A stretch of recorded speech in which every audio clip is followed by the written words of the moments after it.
नमस्ते मेरे भाइयों बहनों, आज हम खेलने वाले हैं बेड वॉर्स। और बेड वॉर्स खेलते खेलते मैं आपको बताऊंगा मेरा टिप्पणी माइनक्राफ्ट मूवी के ऊपर। तो पहला गेम अब चालू करते हैं।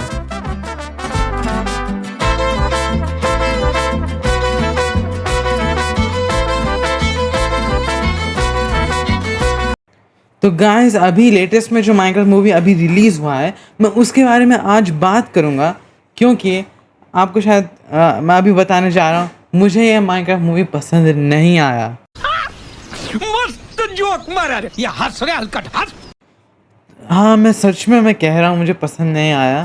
तुम लोगों को शायद पसंद आया होगा, लेकिन मुझे तो बिल्कुल भी पसंद नहीं आया। और मैं उसके कारण मैं अभी बताऊंगा तुम लोगों को।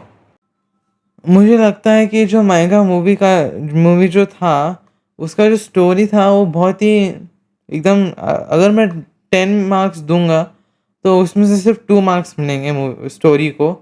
क्योंकि जो स्टोरी है वो मुझे लगा कि सब कुछ बहुत अचानक से हो गया। मतलब अचानक से हम लोग दुनिया में आ गए, अचानक से स्टोरी हो गया, कोई बिल्डअप नहीं था।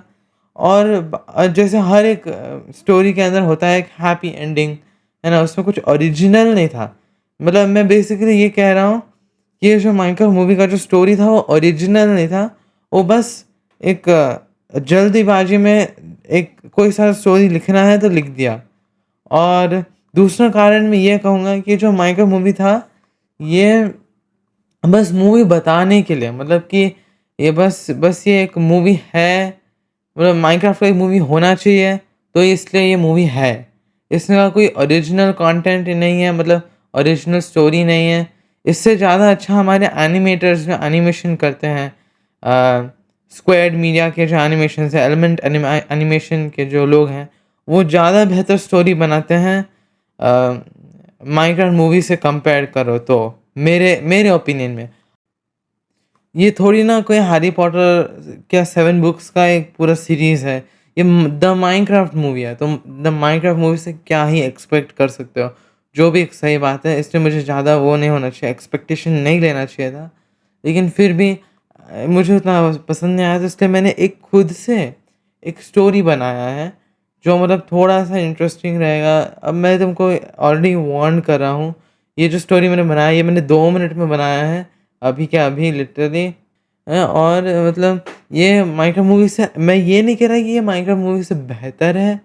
मैं ये कह रहा हूँ कि ये अगर मैंने थोड़ा समय दिया इस स्टोरी में, तो ये माइनक्राफ्ट मूवी से बेहतर हो सकता है। मेरा इंटरनेट चला गया, क्या बात है गाइस।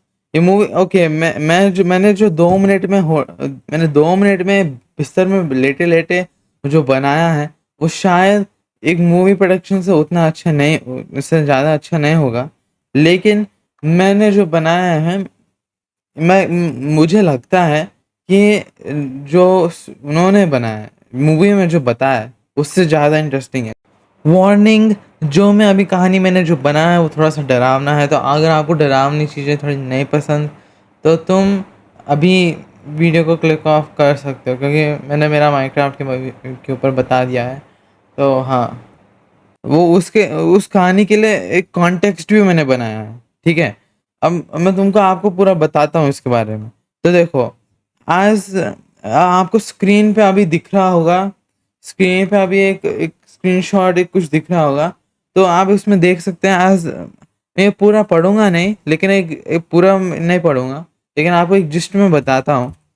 आपके एज़ द 1000 फ़ोन, तो जैसे कॉल सेंटर है, उस पे एक लड़का है जिसका नाम है जॉन स्मिथ, ठीक है? वो कॉल सेंटर में काम करता है, लेकिन उसको माइनक्राफ्ट की दुनिया के बारे में बहुत कुछ पता है। और वो कॉल सेंटर में काम करता है, वो किसी को कॉल कर रहा है, और वहीं पर ही वो वहाँ पर एक एक्सप्लोजन होता है, फट जाता है, वो मर जाता है, ठीक है? वो वहाँ मर जाता है। और इसका पूरा डिटेल भी है, कहाँ मरा, कैसे मरा, और कैसे गिल्टी हुए। और आखिर में इसमें लिखा है कि people who are he had some important information, मतलब उसके पास मुख्य मायना जानकारी, मतलब उसके पास इम्पोर्टेंट जानकारियाँ थी, इम्पोर्टेंट ज्ञान था माइनक्राफ्ट के बारे में, और वो क्यों फटा अब मैं तुमको थोड़ा और बताता हूँ इसके बारे में। इसका मतलब क्या है, ठीक है? इसका मतलब ये है कि वो था, ठीक है? वो था वो माइनक्राफ्ट वो ये जो जॉन स्मिथ है, ये माइनक्राफ्ट की दुनिया में गया और किसी रीजन से वो माइनक्राफ्ट की दुनिया में पहुंच गया, ग्लिच हो गया, ठीक है? वो जाना नहीं चाहता था, वो ग्लिच हो गया और वो उधर फंस गया, ठीक है? और वो वहाँ फंस गया। उसने वहाँ पर डील किया, उसने वहाँ की सारी चीज़ें समझे, हाँ वहाँ पर कैसे जिंदा रहा जाता है और वहाँ पर तुमको कैसे करना पड़ेगा। और उसके पास क्या इन्फॉर्मेशन था? उसके पास ये इन्फॉर्मेशन था कि कैसे लोगों को रोका जा सकता है माइनक्राफ्ट दुनिया में फंसने के लिए, क्योंकि मैंने जो माइनक्राफ्ट में जो फंस रहे हैं वो सारे हार्डकोर मोड में जा रहे हैं, ठीक है? और हार्डकोर मोड में जा रहे हैं, वहाँ फंस जा रहे हैं और वहाँ पर उनको जीने मरने का सवाल है वहाँ पर, ठीक है? और वो वहाँ पर हैं तो वो फट जाता है। वो क्यों मरता है, वो मर क्यों जाता है इस कॉन्टेक्स्ट में, और ये कॉन्टेक्स्ट क्यों है ये भी बताता हूँ। वो मर इसलिए जाता है क्योंकि वहाँ का माइनक्राफ्ट का जो पॉलिटिक्स है, वो लोग चाहते हैं कि लोग आए और वो राजा बने, और वो राजा बने रहें और इन लोगों पे रूल करे, और वो एकदम लग्जरियस लाइफ जिए माइनक्राफ्ट में, जो असली दुनिया में नहीं है, उनको माइनक्राफ्ट में मिल रहा है। माइनक्राफ्ट में मिल रहा है, इसलिए वो चाहते हैं कि लोग और ज़्यादा लोग आए उनके कंट्रोल में, तो मतलब पावर खाए। और ये कॉन्टेक्स्ट क्यों है, अब मैं ये बताता हूँ। कॉन्टेक्स्ट है, ये कॉन्टेक्स्ट है विल फ्लेचर की कहानी के लिए। तो विल फ्लेचर क्यों आया? देखो, एक है विल फ्लेचर, एक मैं दूसरा स्क्रीनशॉट दिखाता हूँ। विल फ्लेचर आया, ठीक है? फ्लेचर्स नाइटमेयर। तो विल फ्लेचर इस दुनिया में आया, माइनक्राफ्ट की दुनिया में, सिंपल सी बात। वो क्यों आया? क्योंकि जॉन स्मिथ मरा। जॉन स्मिथ मरा तो रोकने के लिए जो इन्फॉर्मेशन था वो सब गायब हो गया। तो इसका मतलब अब कोई भी नहीं रोक सकता लोगों को माइनक्राफ्ट की दुनिया में आने में, ठीक है? ठीक है, तो अब इसका मतलब है कि लोग धड़ाधड़ धड़ाधड़ लोग माइनक्राफ्ट की दुनिया में आएंगे, ठीक है?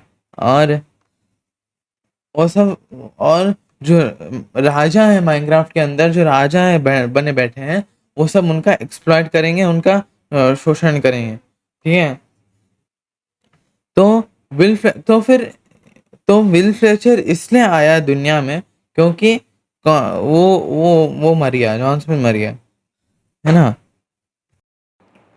तो बेसिकली इस स्टोरी में फ्लेचर्स नाइटमेयर, इसमें विल फ्लेचर उठता है और वो माइनक्राफ्ट की दुनिया में आता है, और एक रेड चल रहा होता है, और वो रेड में फंसा रहता है, और मतलब उसको, और वो इमोशनली साइकोलॉजिकली अफेक्ट हो जाता है, और वो गिर जाता है वहीं पर ही पेड़ के पास।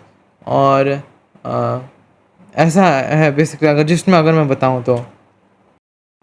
मैंने अभी आपको सिर्फ 3 स्क्रीनशॉट्स दिखाए, इसलिए आपको शायद इनकी स्टोरी समझ नहीं आ रहा होगा, लेकिन अगर आप चाहते हो तो कमेंट्स में डालो, मैं और भी स्क्रीनशॉट्स लाऊंगा, क्योंकि मैंने और भी स्टोरीज बनाया 2 मिनट के।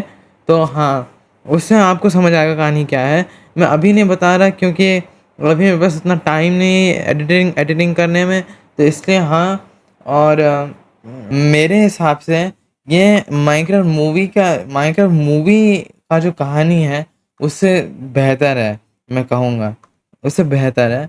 इसका थोड़ा और रिफाइन किया जा सकता है, अगर 2 महीने 1 साल थोड़ा और लगा दें इस कहानी को अच्छे से बनाने में, लोगों का तुम लोगों का ओपिनियन लेके, थोड़ा फीडबैक लेके, अगर माइनक्राफ्ट लेवल के उस पर अगर तुम ये कहानी को बनाओगे तो ऑब्वियसली ये कहानी बहुत बढ़िया बनेगा, है ना?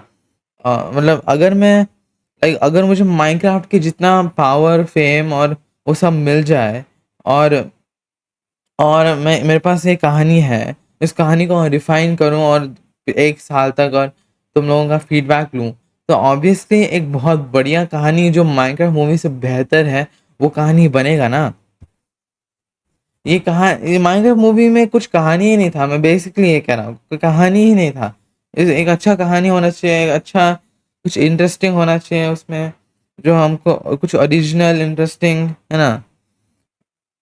बस हम इधर-उधर इधर जा रहे हैं, फट रहा है, हमको अब उधर जाना है, फट रहा है। इधर कूल सीन है, ये सिनेमैटिक है, फिर उसके बाद लोग लड़ रहे हैं। मतलब मुझे ये समझ नहीं आ रहा कि तो वो जो लोग हैं माइनक्राफ्ट मूवी में, वो अभी-अभी आए हैं, उनके पास कोई जानकारी नहीं है कि कैसे क्या काम करता है, ठीक है? उनको कुछ मालूम नहीं कैसे क्या काम करता है और वो ऑलरेडी बॉस को हरा दे रहे हैं एंड ऑफ द मूवी में। मतलब उनको कुछ मालूम ही नहीं है और वो सब हरा दे रहे हैं। चलो ठीक है। तो फिर भी वो भी तो ठीक-ठाक ही था क्योंकि माइनक्राफ्ट था तो इसलिए वो ठीक-ठाक था। नहीं तो फिर वो माइन ये मूवी बिल्कुल एकदम 3 out of 10, 2 out of 10 movie था मेरे लिए। लेकिन तो हाँ, मेरा ये पूरा रैंट डिस्कशन मैं पूरा एक रैंट के ऊपर गया माइनक्राफ्ट मूवी के बारे में। तो हाँ, और तो मतलब हाँ, मतलब